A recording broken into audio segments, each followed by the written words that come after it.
আল্লাহ রাব্বুল আলামিন আবুল আহাবকে যেই রকম করে ধ্বংস করেছে ইতিহাস থেকে প্রমাণ পাওয়া যায়। যখন বদরের যুদ্ধে কাফের আর মুশরিকগুলা একত্রিত হয়েছে, কাফের আর মুশরিকগুলা যখন বদরের যুদ্ধে গমন করবে, তারা বিশ্বনবীর কাছে পয়গাম পাঠিয়ে দিয়েছে, খবর পাঠিয়ে দিয়েছে যে এইবার আমরা একদম মদিনা ধ্বংস করে দিব, বিশ্বনবীকে ধ্বংস করে দিব, তার সাথে তার যারা সাথী রয়েছে তাদের সকলকেই আমরা ধ্বংস করে দিব। কিন্তু যখন বদরের যুদ্ধ সংগঠিত হয়ে যায়, আল্লাহ রাব্বুল আলামিন আসমান থেকে ফেরেশতা পাঠিয়ে মুসলমানদেরকে এমনভাবে বিজয় দান করে, আর ওই বদরের যুদ্ধে কাফের আর মুশরিকদের এমনভাবে শোচনীয় পরাজিত হয়। ওই বদরের যুদ্ধের ভিতরে গিয়ে ৭০ জন কাফের আর মুশরিক ওই যুদ্ধের ভিতরেই নিহত হয়ে যায়। আরো ৭০ জনের অধিক বদরের যুদ্ধের ভিতরে মুসলমানদের হাতে বন্দী হয়ে যায়।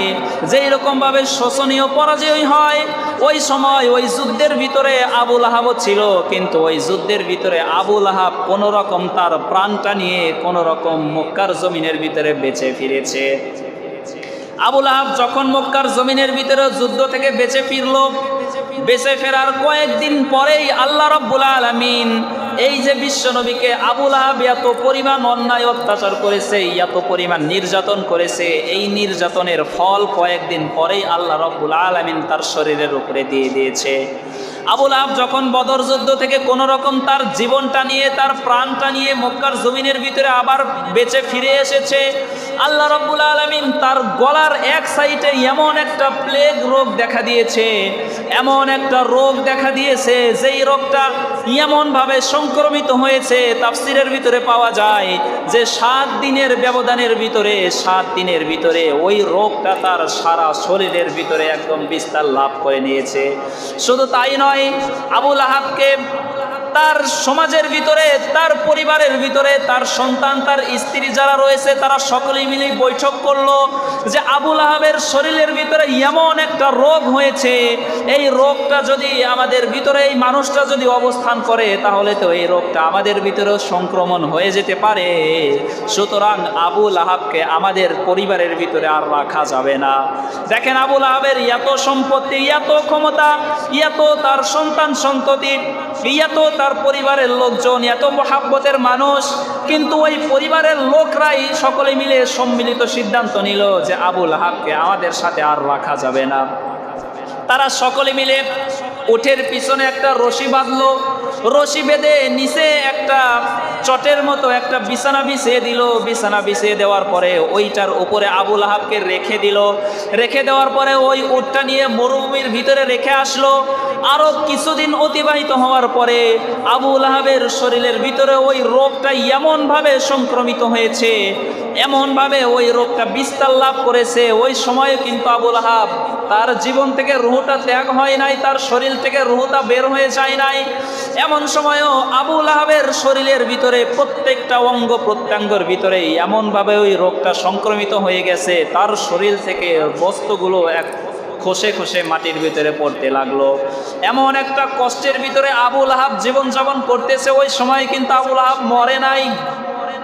আরো কিছুদিন পরে যখন আবুল আহাবের রুহটা তার দেহ থেকে চলে গিয়েছে, যখন তার পরিবারের কাছে খবর চলে এসেছে যে আবুল আহাব এখন আর দুনিয়াতে বেঁচে নাই, আবুল আহাব দুনিয়া থেকে বিদায় নিয়ে পরকালের জীবনে চলে গিয়েছে, তখন তার পরিবারের লোকরা ওই সময়ও কিন্তু আবুল আহাবকে দাফন করার জন্য তার কাছে আসে নাই।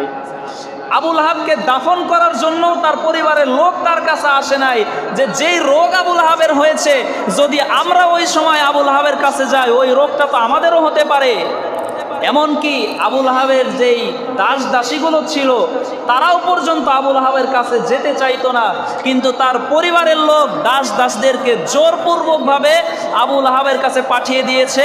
তারা গিয়ে মরুভূমির ভিতরে কোনো রকম একটা গর্ত খুঁড়ে ওই গর্তের ভিতরে আবুল আহাবকে মাটি চাপা দিয়ে রেখে এসেছে। এই আয়াতের ভিতরে আল্লাহ তাআলা এটাই শিক্ষা দিয়েছে, যুগে যুগে যারা নবীর বিরোধিতা করেছে, যারা রাসূলের বিরোধিতা করেছে, আবুল আহাবের মাধ্যমে আল্লাহ তাআলা এটাই শিক্ষা দিয়েছে যে আমি আল্লাহ আবুল আহাবকে যে এরকম করে ধ্বংস করেছি। এই যুগেও যদি কোনো মানুষ আল্লাহর নবীর বিরোধিতা করে, আল্লাহর রাসূলের বিরোধিতা করে, আল্লাহর নবীর চরিত্র নিয়ে কথা বলে, আবু লাহাবকে আমি আল্লাহ যেই রকম করে ধ্বংস করেছি, আমি আল্লাহ তোমাকেও ওই রকম করে ধ্বংস করব। ঠিক কিনা? সম্মানিত প্রিয় ভাইরা আমার, আল্লাহ তাআলা এখানে এইটাই শিক্ষা দিয়েছে যে আমি আল্লাহ আবু লাহাবকে যেই রকম করে ধ্বংস করতে পেরেছি, তার এত ক্ষমতা থাকার পরেও, এত সম্পদ থাকার পরেও, এত টাকা পয়সা থাকার পরেও আমি আল্লাহ কিন্তু তাকে ধ্বংস করে দিয়েছি। এইটা দ্বারা আমি আল্লাহ তোমাদেরকে শিক্ষা দিলাম যে এই যুগেও যদি কিয়ামত পর্যন্তও কোনো মানুষ যদি নবী রাসূলদের বিরোধিতা করে, যদি কোনো নবী রাসূলদের চরিত্র নিয়ে কথা বলে, আবু লাহাবকে যেই রকম করে কষ্ট দিয়ে দিয়ে দুনিয়া থেকে আমি ধ্বংস করেছি, তার বংশকে আমি ধ্বংস করেছি, আমি আল্লাহ তোমাকে ওই রকম করে ধ্বংস করব, তোমার বংশটাকে ওই রকম করে ধ্বংস করব। সূরাতুল লাহাব, এই সূরাতুল লাহাবের আল্লাহ রাব্বুল আলামিন কেন অবতীর্ণ করলো এবং এই সূরাতুল লাহাবের ভিতরে আল্লাহ তাআলা আমাদের জন্য কি শিক্ষা দিয়ে দিয়েছে, সংক্ষিপ্ত সময়ে এই সূরাতুল লাহাব নিয়ে আলোচনা করা হবে ইনশাআল্লাহ।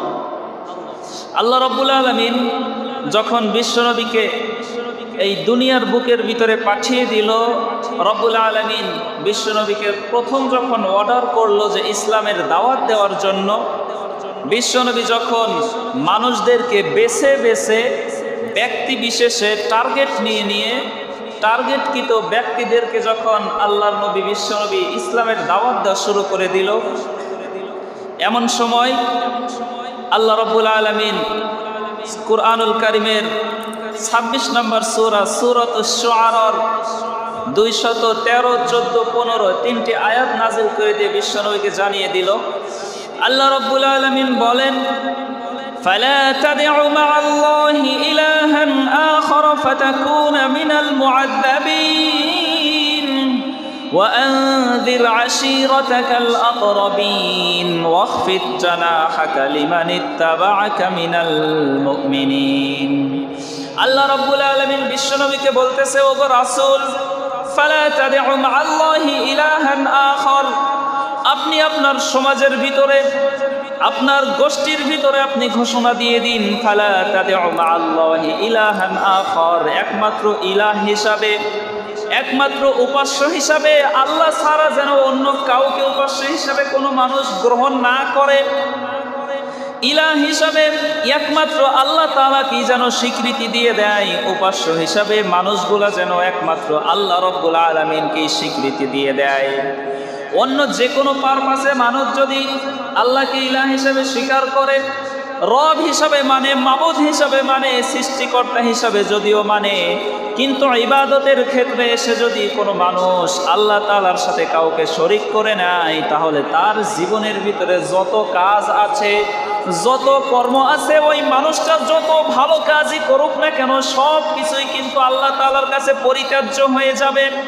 আল্লাহ রাব্বুল আলামিন ওই মানুষটার জীবন থেকে সব কিছুই কিন্তু বাদ করে দিবে।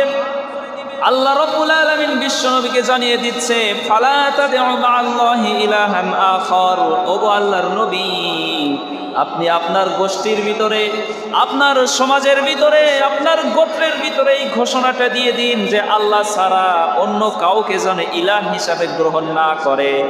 ইবাদতের ক্ষেত্রে উপাস্য হিসাবে একমাত্র আল্লাহ তাআলাকে ছাড়া অন্য কাউকে যেন আল্লাহ তাআলার সাথে শরীক না করে।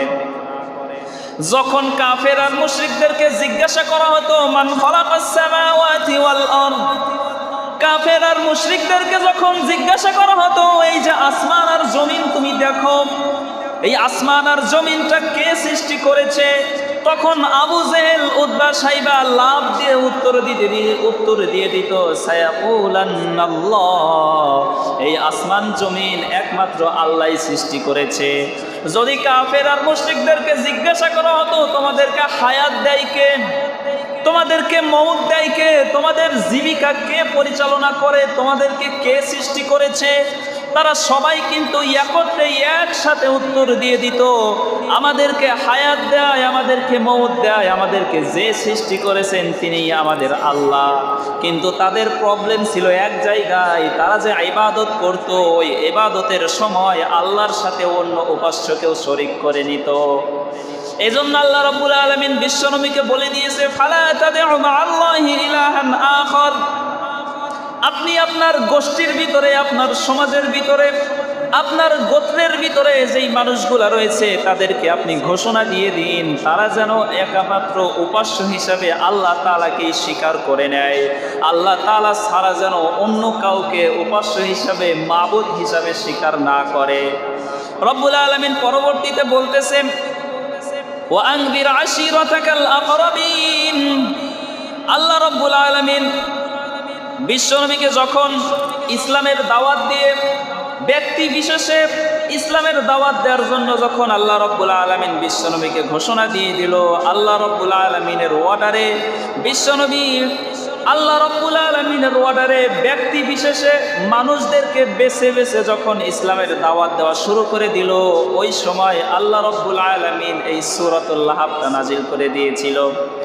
ফাতাকুনা মিনাল মুআদ্দাবিন, যখন মানুষগুলা আল্লাহ রব্বুল আলামিন ছাড়া অন্য কাউকে উপাস্য হিসাবে মেনে নিয়ে, অন্য কাউকে রব হিসাবে মেনে নিয়ে যখন তারা ইবাদত করা শুরু করে দিল, আল্লাহ রব্বুল আলামিন বিশ্বনবীর মাধ্যমে তার গোত্রকে জানিয়ে দিল ফাতাকুনা মিনাল মুআদ্দাবিন, যদি তোমরা এই ধরনের কাজগুলা করো, এই যে তোমরা আল্লাহকে ছাড়া অন্য কাউকে উপাস্য হিসাবে তোমরা মানতেছো, এই কাজগুলা যদি তোমরা করো ফাতাকুনা মিনাল মুআদ্দাবিন, তাহলে অবশ্যই অবশ্যই তোমাদেরকে আযাবের ভিতরে পড়তে হবে।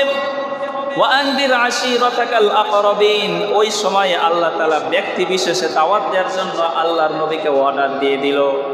আল্লাহর রাসূল গিয়ে গিয়ে মানুষদেরকে ব্যক্তি বিশেষে তার গোত্রের ভিতরে আপন আপন যেই মানুষগুলো ছিল তাদেরকে ইসলামের দাওয়াত দেওয়া শুরু করে দিল। প্রাইমারি দাওয়াত হিসাবে, প্রথম দাওয়াত হিসাবে আল্লাহ তাআলা বিশ্বনবীকে জানিয়ে দিল যে আপনার আপন গোত্রের ভিতরে আপনার যারা চাচা আছে, আপনার গোত্রের ভিতরে আপন আপন যারা ভাই আছে, আপনার আশেপাশের যেই লোকরা আছে তাদেরকে আগে আপনি ইসলামের দাওয়াত দিন। যখন বিশ্বনবী গিয়ে তাদেরকে ইসলামের দাওয়াত দেওয়া শুরু করে দিল, তাফসীরের ভিতরে এসেছে বিশ্বনবী যখন ইসলামের দাওয়াত দেওয়া প্রাথমিকভাবে শুরু করলো, ওই শুরু করার সময় বিশ্বনবী সর্বপ্রথম সাফা পাহাড়ে গিয়ে উপস্থিত হলো। সাফা পাহাড়ের উপরে গিয়ে উপস্থিত হয়ে বিশ্বনবী তার গোত্রের ভিতরে, মক্কার ভিতরে যত মানুষ ছিল সবাইকে উদ্দেশ্য করে ডাক দেওয়া শুরু করে দিল ইয়া সাবাহা। আরবদের একটা নিয়ম ছিল যে তারা যদি কোনো বিপদে পড়ে যেত, কোনো ভয়ের ভিতরে থাকতো, কোনো কঠিন সময়ের ভিতরে তারা যেত, ওই সময় তারা যদি কোনো মানুষ পাহাড়ের উপরে উঠে ইয়া সাবাহা এই শব্দটা বলে যদি তারা ডাক দিত, তাহলে ওই গোত্রের ভিতরে, ওই সমাজের ভিতরে যত মানুষ ছিল এই ডাক শোনার সাথে সাথে সব মানুষগুলা এসে ওই পাহাড়ের সামনে উপস্থিত হয়ে যেত। আল্লাহর নবী বিশ্বনবী যখন ওই পাহাড়ের উপরে উঠে, যখন আল্লাহর নবী বিশ্বনবী ওই পাহাড়ের উপরে উঠে ইসলামের দাওয়াত দেওয়া শুরু করে দিল, ইয়া সাবাহা বলে একটা ঘোষণা দিয়ে দিল। ঘোষণা দেওয়ার পরে তার সমাজের ভিতরে, তার গোত্রের ভিতরে যত মানুষ ছিল সব মানুষগুলা এসে ওই পাহাড়ের সামনে উপস্থিত হয়ে গেল। ওয়াকফিদ লাহুমা জানাহাদ দুল্লি ওয়াকফিদ জানাহাকা লিমান ইত্তাবাআকা মিনাল মুমিনিন। আল্লাহ তাআলা বিশ্বনবীকে বলতেছে আপনি যে প্রাথমিকভাবে ইসলামের দাওয়াতটা প্রচার করতেছেন, যারা আপনার সমাজের ভিতরে, আপনার গোত্রের ভিতরে যারা আপনার দাওয়াতটা গ্রহণ করবে, যেই সকল মানুষগুলো আপনার দাওয়াতটা গ্রহণ করবে তাদেরকে আপনার হাত দ্বারা, আপনার পাখা দ্বারা, এখন এখানে প্রশ্ন আসতে পারে বিশ্বনবীর তো কোনো পাখা নাই। দেখেন তাফসীরের কিতাবের ভিতরে লেখা আছে যে যেই রকম করে মুরগির বাচ্চাগুলা, মুরগি যখন তার বাচ্চাগুলার কোনো বিপদের আশঙ্কা করে, পাখিগুলা যখন তার বাচ্চার কোনো বিপদের আশঙ্কা করে, ওই সময় কিন্তু মুরগি তার পাখা দিয়ে তার বাচ্চাগুলোকে হেফাজত করে, তার বাচ্চাগুলোকে বুকের ভিতরে টেনে নেয়, নিরাপত্তা দেয়। আল্লাহ তাআলা বিশ্বনবীকে এইটাই বলে দিল আপনি ইসলামের দাওয়াত দেওয়ার পরে যারা প্রথমে আপনার দাওয়াতটা গ্রহণ করবে তাদেরকেও আপনি আপনার বুকের কাছে নিয়ে যাবেন, তাদেরকে আপনার কাছে নিয়ে গিয়ে তাদেরকে হেফাজত করে দিবেন, তাদেরকে শেল্টার দিবেন, অন্য কোনো মানুষ এসে যেন তাদের কোনো ক্ষতি না করতে পারে, এই দায়িত্ব আমি আল্লাহ আপনাকে দিয়ে দিলাম। আল্লাহর নবী বিশ্বনবী যখন আল্লাহর নবী বিশ্বনবী ওই সাফা পাহাড়ে যাওয়ার পরে আল্লাহর অর্ডারের পরে যখন সাফা পাহাড়ে গিয়ে বিশ্বনবী যখন ইয়া সাবাহা বলে ঘোষণা দিয়ে দিল, তার সমাজের ভিতরে যত মানুষ ছিল সবাই কিন্তু ওই সাফা পাহাড়ের সামনে এসে উপস্থিত হয়ে গেল।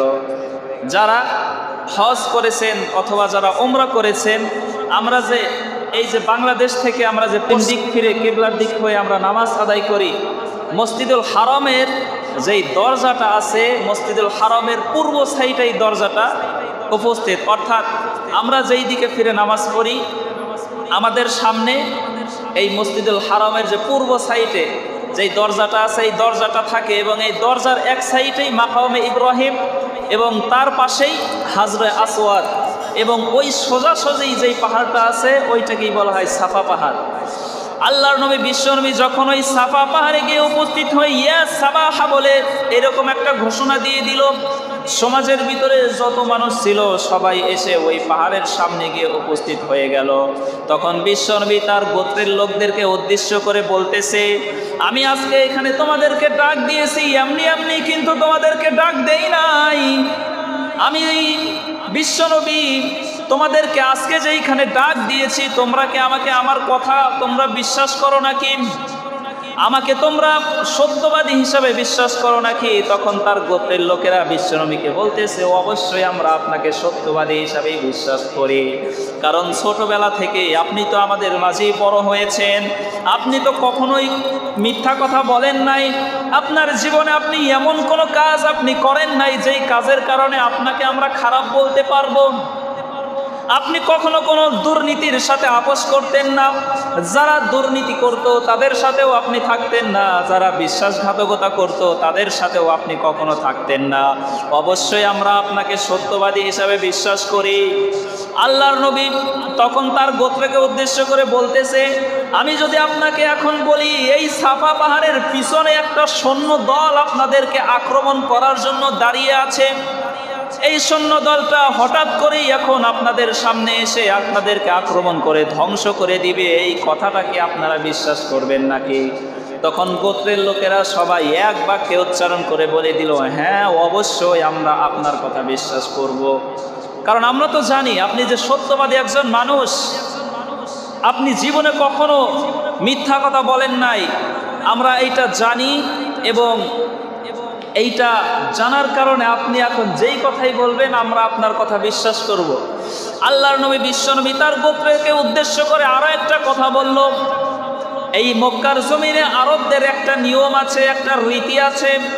সেই রীতিটা হলো, যখন আরবরা কোনো গোত্রকে আক্রমণ করতে যেত অথবা কোনো গোত্রের ক্ষমতা তাদের নিজের হাতে নিয়ে আসতে যেত, ওই সময় আরবরা সব সময় শেষ রাত্রিতে গিয়ে তাদেরকে আক্রমণ করত।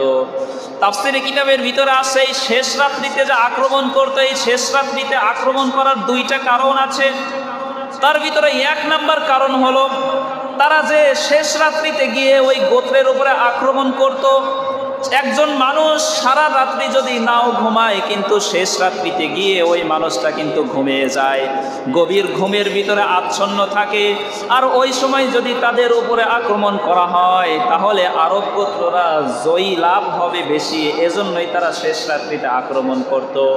আর দুই নাম্বার কারণ হলো, যদি শেষ রাত্রিতে আক্রমণ করার পরেও কোনো বিপর্যয় চলে আসতো, এমন যদি অবস্থা হয়ে যেত যে এখন তারা যুদ্ধে হেরে যাবে, আক্রমণ করার পরে যদি তাদের উপরে কোনো বিপর্যয় চলে আসতো, যদি এমন কোনো বিপর্যয় চলেও আসতো কিন্তু শেষ রাত্রিতে আক্রমণ করার কারণে রাতের ঘুটঘুটে অন্ধকার থাকার কারণে ওই সময় তারা নিরাপদ দূরত্বে চলে যেতে পারত। এই জন্য বিশ্বনবী তাদেরকে বলল যে তোমাদের যে দুইটা রীতি রয়েছে এই রীতির কথা তোমরা জানো নাকি? সকল আরবরা মিলে উত্তর দিল, হ্যাঁ এটাও আমরা জানি। তখন বিশ্বনবী সকালবেলায় তাদেরকে ইয়া সাবাহা বলে যে ডাক দিয়েছে, সবাই চোখ মুছতে মুছতে বিশ্বনবীর সামনে এসে উপস্থিত হয়ে গেছে।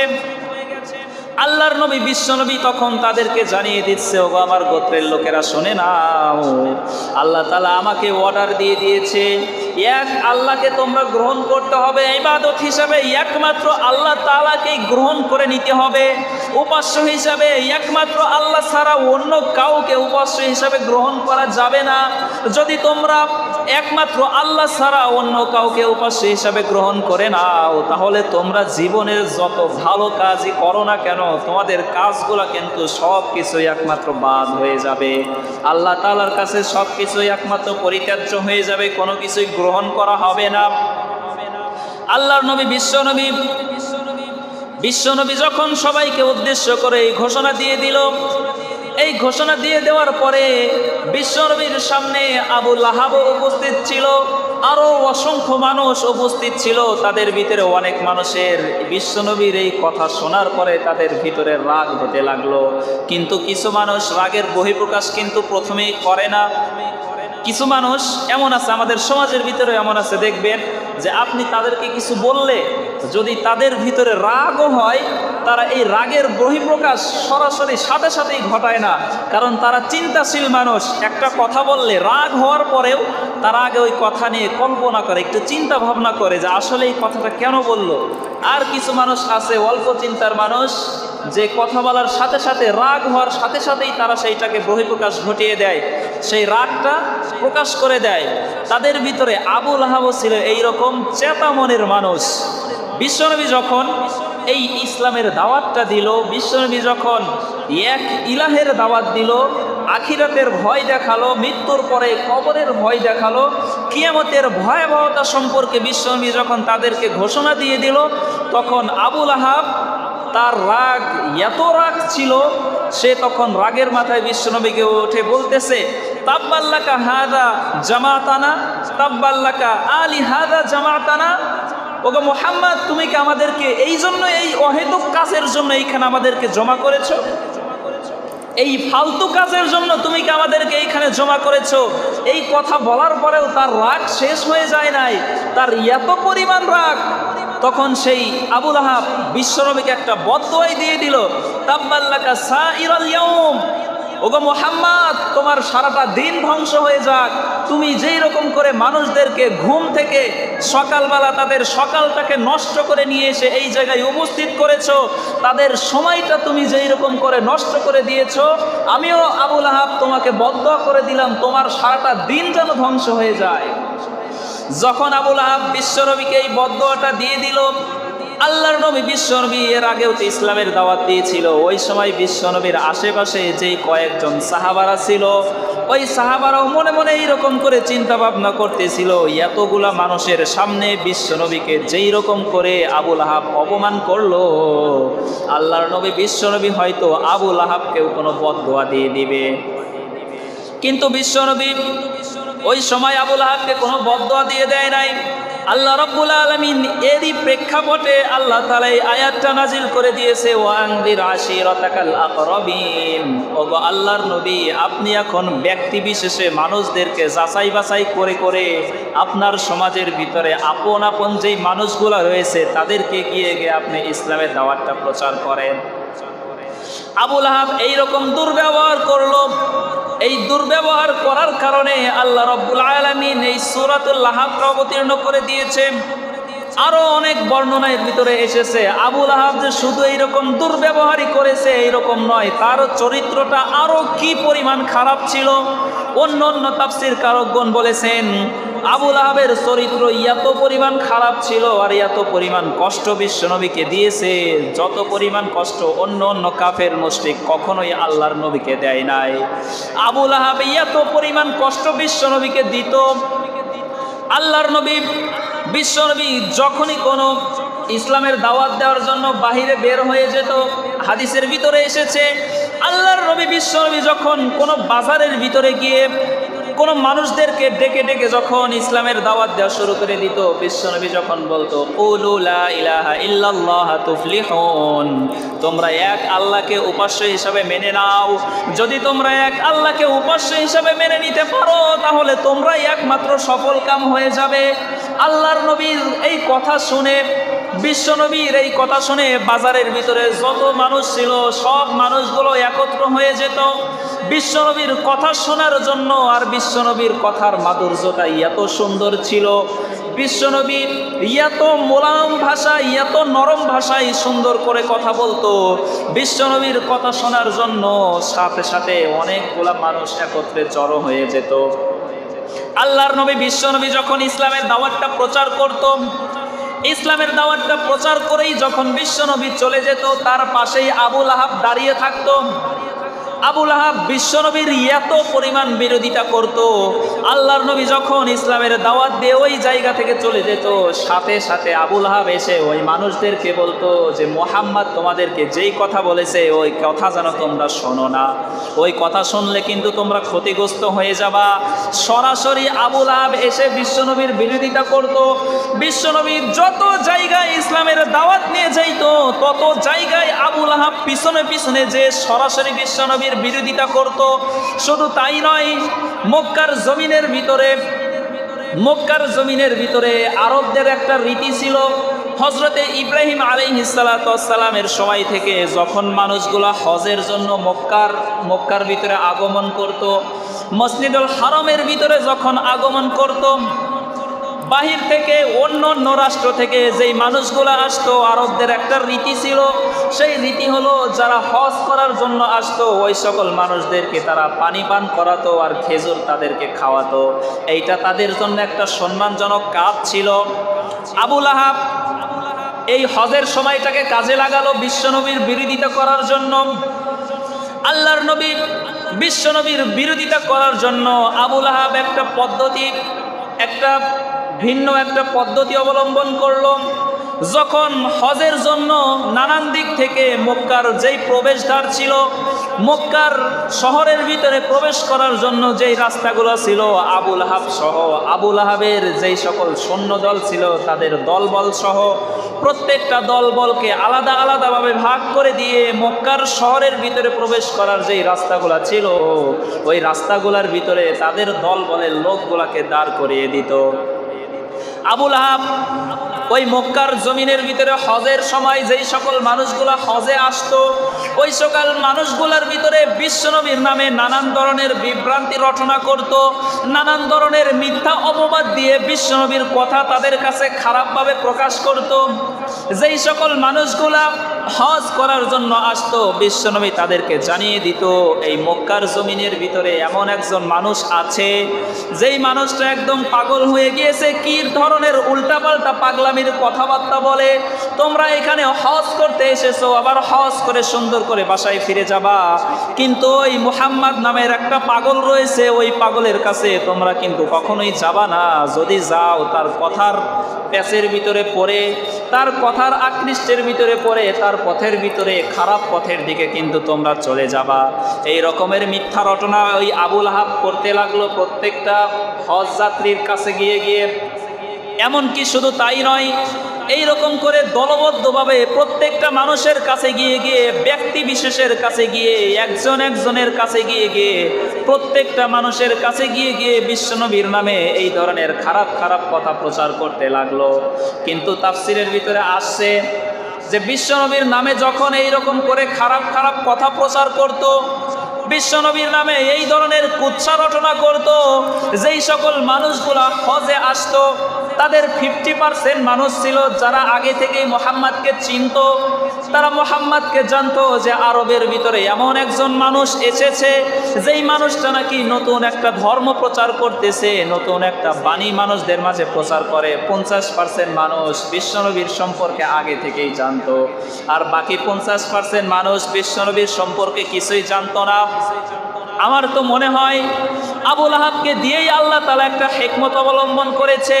যেই সকল মানুষগুলো বিশ্বনবী সম্পর্কে কিছুই জানতো না, কিন্তু যখন আবু লাহাব গিয়ে তাদের কাছে গিয়ে গিয়ে বিশ্বনবী সম্পর্কে এমন কথা বলতো যে এমন একটা পাগল আছে, তার কাছে তোমরা যাবা না, তার কাছে গেলে তোমরাও কিন্তু পাগল হয়ে যাবা, এই ধরনের কথাগুলো যখন প্রচার করত, ওই সকল মানুষগুলো মনে মনে ভাবতো, হাই হাই, আমরা আগে যখন মক্কার ভিতরে হজ করতে আসতাম, তারা তো দেখতাম মানুষদেরকে পানি পান করাতো, খেজুর বিতরণ করত, তারা কত সম্মানজনক একটা কাজ করত। কিন্তু এই বছর আমরা যখন হজ করতে এসেছি, এই বছর তো আমাদেরকে পানি পান করায় না, আমাদেরকে তো খেজুরও বিতরণ করে না, কিন্তু এই বছর বিশ্বনবী একজন মানুষ সম্পর্কে এমন কুৎসা রটনা করে, তাহলে সেই মানুষটা কেমন মানুষ হবে? এইবার হজ করে যখন বাসায় ফিরে যাব, ওই মানুষটার সাথে দেখা না করা পর্যন্ত আমরা আর ফিরে যাব না। সুবহানাল্লাহ বলেন। ওই সকল মানুষগুলা যারা বিশ্বনবীকে কখনোই চিনত না, আল্লাহর নবী বিশ্বনবী মুহাম্মদ সাল্লাল্লাহু আলাইহি ওয়াসাল্লাম তাকে কখনোই জানতো না, তার নামও কখনো শোনে নাই, কিন্তু আবু লাহাব গিয়ে গিয়ে যখন বিশ্বনবীর নামে এই রকম করে কুৎসা রটনা করত, মিথ্যা অপবাদ দিত, তখন ওই মানুষগুলোর অন্তরের ভিতরে এমন চিন্তা চলে এসেছে যে আগে তো আমরা এই মুহাম্মদ সম্পর্কে কিছু শুনি নাই, তাহলে ওই মানুষটা কেমন মানুষ, কেমন পাগল, তাহলে ওকে না দেখে আমরা এইখান থেকে আর চলে যাব না, ওর সাথে একবার হলেও আমরা দেখা করেই যাব। আর আবু লাহাবও জানতো যে যেই মানুষটা একবার বিশ্বনবীর সাথে দেখা করেছে, ওই মানুষটা বিশ্বনবীর সান্নিধ্য ছাড়া আর থাকতে পারে নাই। আমাদের নবীর চেহারা, আমাদের নবীর চেহারা এত সুন্দর ছিল, একবার দেখার পরে বারবার শুধু তাকে দেখতেই ইচ্ছা হতো। এই জন্য আবু লাহাব গিয়ে গিয়ে প্রত্যেকটা মানুষের কাছে বলতো যে ওই মুহাম্মাদের কাছে তোমরা যেও না, তার কোনো কথা তোমরা শোনো না, যদি তোমরা শোনো তাহলে তোমরা ওই ক্ষতিগ্রস্তের পথই অবলম্বন করে ফেলবে। কিন্তু আবু লাহাবের এই যে মিথ্যা রচনা করা, মিথ্যা প্রচার করা, এই কথাটা প্রচার করার পরেও মানুষদের ভিতরে উল্টা একটা ইফেক্ট পড়েছে যে এই মুহাম্মাদের সাথে দেখা না করে আমরা আর যাব না। এরই প্রেক্ষাপটে আল্লাহ রাব্বুল আলামিন এই সূরাতুল লাহাবটা নাজিল করে দিয়েছে। এই সূরাতুল লাহাবের ভিতরে আবু লাহাবকে আল্লাহ রাব্বুল আলামিন এই দুনিয়াতে থাকতে তাকে কিভাবে ধ্বংস করেছে, আল্লাহর নবীর বিরোধিতা করার কারণে, একমাত্র আল্লাহর নবীর বিরোধিতা করার কারণে তাকে আল্লাহ তাআলা এই দুনিয়াতে থেকেই কিভাবে ধ্বংস করে নিয়েছে, এই কথাগুলো, এই ইতিহাসটাই আল্লাহ রাব্বুল আলামিন এই সূরাতুল লাহাবের ভিতরে বর্ণনা করে দিয়েছে। দেখেন, এই সূরাতুল লাহাব, এই সূরার নামকরণ করা হয়েছে, প্রত্যেকটা সূরায় নামকরণ করা হয় এই সূরার ভিতরে বিশেষ বিশেষ কিছু শব্দ দ্বারা। এই সূরাতুল লাহাব এর ব্যতিক্রম নয়। এই লাহাব শব্দ থেকেই এই সূরাটার নামকরণ করা হয়েছে। তাফসিরের ভিতরে আছে এই সূরার 3টি নাম পাওয়া যায়। কয়টি নাম ভাই?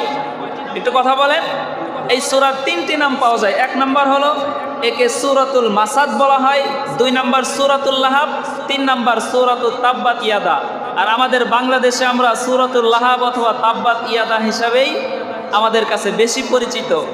দেখেন, আল্লাহ রাব্বুল আলামিন এই সূরাতুল লাহাবের 1 নাম্বার আয়াতের ভিতরে রব্বুল আলামিন বলেন, তাব্বাত ইয়াদা আবি লাহাবি ওয়া তাব। আল্লাহ রাব্বুল আলামিন বিশ্বনবীকে যখন আবু লাহাব এইরকম কষ্ট দিল, এইরকম নির্যাতন করলো, ওই সময়টাতেই আল্লাহ তাআলা আবু লাহাবের নাম নিয়ে এই সূরাতুল লাহাবটা নাজিল করে দিয়ে আল্লাহ তাআলা বলে দিচ্ছে, তাব্বাত ইয়াদা আবি লাহাবি ওয়া তাব। আল্লাহ তাআলা বলতেছে যে যখন আবু লাহাবের 2টি হাত ধ্বংস হয়ে যাক, এখানে কেন আল্লাহ তাআলা আবু লাহাবের হাতটা ধ্বংস হওয়ার কথা বলল, ইয়াদা শব্দ আল্লাহ তাআলা কেন এখানে ব্যবহার করলো? যখন বিশ্বনবী ওই সাফা পাহাড়ের উপরে দাঁড়িয়ে দাঁড়িয়ে ইসলামের বাণীটা প্রচার করতেছিল, ওই সময় আবু লাহাব তার হাতটা উঁচু করে করে তার গোত্রের লোকদেরকে, তার সমাজের লোকদেরকে বলতে লাগলো, মুহাম্মদ তোমাদেরকে এখানে এমনি এমনি জড়ো করেছে। আর আবু লাহাব যখন বিশ্বনবীর দিকে হাত উঁচু করে বলতে লাগলো, তাব্বাল্লাকা ইয়া মুহাম্মদ, তাব্বাল্লাকা সাইরাল ইয়াউম, ধ্বংস হোক তোমার মুহাম্মদ, তোমার সারাটা দিন ধ্বংস হয়ে যাক। আবু লাহাব যখন তার হাতটা উঁচু করে এইরকম করে বিশ্বনবীর দিকে হাতটা উঁচু করে করে বলতে লাগলো, এই জন্যই আল্লাহ রাব্বুল আলামিন এই সূরার 1 নাম্বার আয়াতের ভিতরেই বলে দিয়েছে, তাব্বাত ইয়াদা আবি লাহাবি ওয়া তাব। এই আয়াতের ভিতরে আল্লাহ রাব্বুল আলামিন চাইলে তাব্বাত ইয়াদা আবি লাহাব এতটুকু বললেই কিন্তু হয়ে যেত, কিন্তু শেষে ওয়াতাব শব্দটা ইউজ করার কারণ কি? আবি লাহাবি ওয়াতাব শব্দটার ইউজ করার কারণ হলো, তাফসিরের কিতাবের ভিতরে আসছে যে আরবি ব্যাকরণবিদগণ তারা বলেছে, যদি কোনো বিষয় প্রথমে এবং শেষে উভয় জায়গাতেই বর্ণনা করা হয়, ওই বিষয়টার গুরুত্ব এমন হয় যে আল্লাহ তাআলা ওই বিষয়টা একদম কবুল করে নিয়েছেন। শুধু কবুলই নয়, আল্লাহ রাব্বুল আলামিন দুনিয়ার ভিতরে থাকতে ওই বিষয়টা ওই মানুষকে ঘটিয়েই দেখাবেন। এজন্য আল্লাহ রাব্বুল আলামিন তাব্বাত ইয়াদা আবি লাহাবিউ ওয়া তাব, আবার এই তাব শব্দটা ইউজ করেছেন।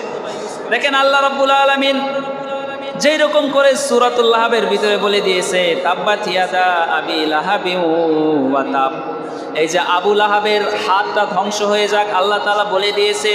কোরআনুল কারীমের ভিতরে এই হাতটা, এই হাত শব্দের যে ব্যাখ্যা এসেছে তাফসীর কারকগণ বলেছেন এই হাত শব্দের দুইটা ব্যাখ্যা হতে পারে। একটা হলো আমাদের বাহ্যিক যে হাতটা রয়েছে, আমাদের শরীরের সাথে লাগানো যে হাতটা রয়েছে এই হাতও হতে পারে। আরেকটা হাত হলো ক্ষমতার হাত, যেই সকল ক্ষমতা মানুষের রয়েছে। যেমন ধরেন কোনো মানুষকে গিয়ে আপনি বললেন যে ভাই আমার একটা চাকরির দরকার, কোনো মন্ত্রণালয়ে আপনার কোনো হাত টাত আছে নাকি? ওই মানুষটা বলবে আরে ভাই মন্ত্রণালয়ে আমার হাত কি করে থাকবে, আমার হাত তো আমার বডির সাথে লাগানো, আমার শরীরের সাথে লাগানো। কিন্তু এই হাত মানে এই শরীরের সাথে লাগানো এই হাত নয়, এই হাত মানে হলো ওই হাত, এইটা হলো ক্ষমতার হাত। যে আপনার হাতে ক্ষমতা আছে, এই ক্ষমতার বলে আপনি কোনো কাজ করে নিতে পারবেন। এজন্য তাফসীর কারকগণ বলেছেন যে বিমা কাসাবাত আইদিন নাস, কোরআনুল কারীমের অন্য জায়গায় আল্লাহ তাআলা বলেছেন যে আইদিন নাস, মানুষ তার হাতের দ্বারা যেই কাজ করবে, মানুষ তার হাতের দ্বারা যেই কর্মগুলো করবে, এই হাতের হিসাবও আল্লাহ তাআলার কাছে প্রত্যেকটা হিসাব স্পষ্টভাবে মানুষকে দিতে হবে। এইটা হলো ক্ষমতার হাত। দেখেন আল্লাহ রাব্বুল আলামিন কোরআনুল কারীমের ভিতরে আরো অনেক জায়গায় বলে দিয়েছে তাব্বাল্লাকুমা মা আরা ফীকুমা শাইআম মিম্মা ক্বালা মুহাম্মদ। আবু লাহাব যেই রকম করে মুহাম্মদ আমাদের নবী বিশ্ব নবী মুহাম্মদ সাল্লাল্লাহু আলাইহি ওয়াসাল্লামকে বলতে লাগলো তাব্বাল্লাকুমা মা আরা ফীকুমা শাইআম মিম্মা ক্বালা মুহাম্মদ, তোমার হাত ধ্বংস হয়ে যাক হে মুহাম্মদ। যখন আবু লাহাব এইরকম করে করে বলতে লাগলো, বিশ্ব নবীকে এইরকম করে কষ্ট দিতে লাগলো, হযরত ইবনে আব্বাস রাদিয়াল্লাহু তাআলা আনহু বর্ণনা করেন আল্লাহ রাব্বুল আলামিন বিশ্বনবীকে যেটা বলে দিয়েছেন সেইটা কোরআনুল কারীমের ভিতরে সূরাতুল লাহাবের ভিতরে যেইটা বিশ্বনবীকে আল্লাহ তাআলা জানিয়ে দিয়েছেন, ওই শব্দটা আল্লাহ তাআলা নিজেই ইউজ করে আল্লাহ তাআলা নিজেই বলে দিয়েছেন যে ওগো আমার পেয়ারা হাবিব, ওগো আমার নবী, আবু লাহাব যেই রকম করে আপনাকে কষ্ট দিচ্ছে, এই কষ্টের ফল আমি আল্লাহ রাব্বুল আলামিন দুনিয়াতে থাকতেই আপনার চোখের সামনে তাকে আমি ঘটিয়ে দেখাইয়ে দেব। আল্লাহ রাব্বুল আলামিন আবু লাহাবকে যেই রকম করে ধ্বংস করেছে ইতিহাস থেকে প্রমাণ পাওয়া যায়।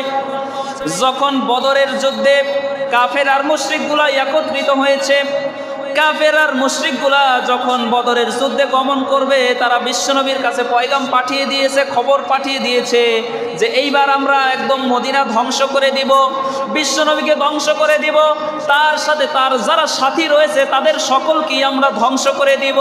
কিন্তু যখন বদরের যুদ্ধ সংগঠিত হয়ে যায়, আল্লাহ রাব্বুল আলামিন আসমান থেকে ফেরেশতা পাঠিয়ে মুসলমানদেরকে এমনভাবে বিজয় দান করে, আর ওই বদরের যুদ্ধে কাফের আর মুশরিকদের এমনভাবে শোচনীয় পরাজিত হয়।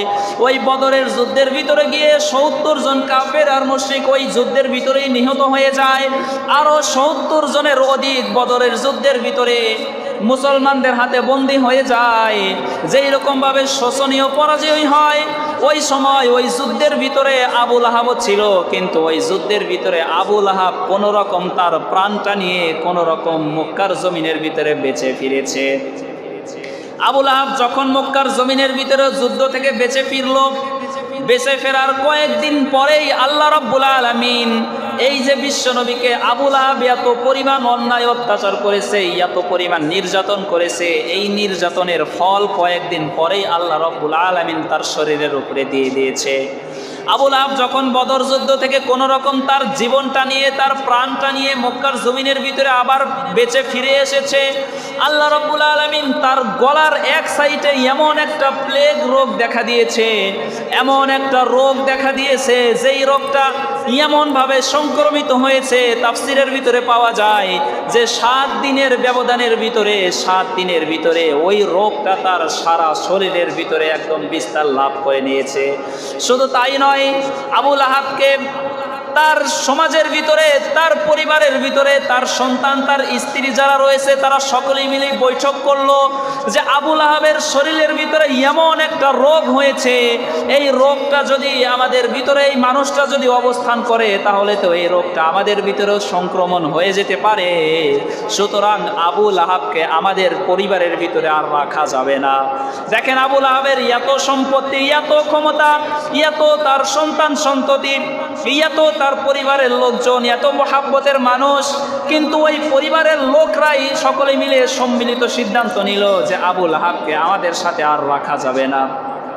তারা সকলে মিলে উটের পিছনে একটা রশি বাঁধলো, রশি বেঁধে নিচে একটা চটের মতো একটা বিছানা বিছিয়ে দিল। বিছানা বিছিয়ে দেওয়ার পরে ওইটার উপরে আবু লাহাবকে রেখে দিল। রেখে দেওয়ার পরে ওই উটটা নিয়ে মরুভূমির ভিতরে রেখে আসলো। আরও কিছুদিন অতিবাহিত হওয়ার পরে আবু লাহাবের শরীরের ভিতরে ওই রোগটা এমনভাবে সংক্রমিত হয়েছে, এমনভাবে ওই রোগটা বিস্তার লাভ করেছে। ওই সময়ে কিন্তু আবু লাহাব তার জীবন থেকে রুহটা ত্যাগ হয় নাই, তার শরীর থেকে রুহটা বের হয়ে যায় নাই। এমন সময়ও আবু লাহাবের শরীরের ভিতরে প্রত্যেকটা অঙ্গ প্রত্যঙ্গের ভিতরে এমনভাবে ওই রোগটা সংক্রমিত হয়ে গেছে, তার শরীর থেকে বস্তুগুলো এক খসে খসে মাটির ভিতরে পড়তে লাগলো। এমন একটা কষ্টের ভিতরে আবু লাহাব জীবনযাপন করতেছে। ওই সময় কিন্তু আবু লাহাব মরে নাই। আরো কিছুদিন পরে যখন আবু লাহাবের রুহটা তার দেহ থেকে চলে গিয়েছে, যখন তার পরিবারের কাছে খবর চলে এসেছে যে আবু লাহাব এখন আর দুনিয়াতে বেঁচে নাই, তে আবু লাহাব দুনিয়া থেকে বিদায় নিয়ে পরকালের জীবনে চলে গিয়েছে, তখন তার পরিবারের লোকরা ওই সময়ও কিন্তু আবু লাহাবকে দাফন করার জন্য তার কাছে আসে নাই। আবু লাহাবকে দাফন করার জন্য তার পরিবারের লোক তার কাছে আসে নাই, যে যেই রোগ আবু লাহাবের হয়েছে, যদি আমরা ওই সময় আবু লাহাবের কাছে যাই ওই রোগটা তো আমাদেরও হতে পারে। এমনকি আবু লাহাবের যেই দাস দাসীগুলো ছিল তারাও পর্যন্ত আবু লাহাবের কাছে যেতে চাইতো না, কিন্তু তার পরিবারের লোক দাস দাসদেরকে জোরপূর্বকভাবে আবু লাহাবের কাছে পাঠিয়ে দিয়েছে। তারা গিয়ে মরুভূমির ভিতরে কোনো রকম একটা গর্ত খুঁড়ে ওই গর্তের ভিতরে আবু লাহাবকে মাটি চাপা দিয়ে রেখে এসেছে। এই আয়াতের ভিতরে আল্লাহ তাআলা এটাই শিক্ষা দিয়েছে, যুগে যুগে যারা নবীর বিরোধিতা করেছে, যারা রাসূলের বিরোধিতা করেছে, আবু লাহাবের মাধ্যমে আল্লাহ তাআলা এটাই শিক্ষা দিয়েছে যে আমি আল্লাহ আবু লাহাবকে যে এরকম করে ধ্বংস করেছি, এই যুগেও যদি কোনো মানুষ আল্লাহর নবীর বিরোধিতা করে, আল্লাহর রাসূলের বিরোধিতা করে, আল্লাহর নবীর চরিত্র নিয়ে কথা বলে, আবু লাহাবকে আমি আল্লাহ যে এরকম করে ধ্বংস করেছি, আমি আল্লাহ তোমাকেও ওই রকম করে ধ্বংস করব। ঠিক কিনা? সম্মানিত প্রিয় ভাইরা আমার, আল্লাহ তাআলা এখানে এইটাই শিক্ষা দিয়েছে যে আমি আল্লাহ আবু লাহাবকে যে এরকম করে ধ্বংস করতে পেরেছি, তার এত ক্ষমতা থাকার পরেও, এত সম্পদ থাকার পরেও, এত টাকা পয়সা থাকার পরেও আমি আল্লাহ কিন্তু তাকে ধ্বংস করে দিয়েছি। এইটা দ্বারা আমি আল্লাহ তোমাদেরকে শিক্ষা দিলাম যে এই যুগেও যদি কিয়ামত পর্যন্ত কোনো মানুষ যদি নবী রাসূলদের বিরোধিতা করে, যদি কোনো নবী রাসূলদের চরিত্র নিয়ে কথা বলে, আবু লাহাবকে যে এরকম করে কষ্ট দিয়ে দিয়ে দুনিয়া থেকে আমি ধ্বংস করেছি, তার বংশকে আমি ধ্বংস করেছি, আমি আল্লাহ তোমাকেও এরকম করে ধ্বংস করব, তোমার বংশটাকেও এরকম করে ধ্বংস করব।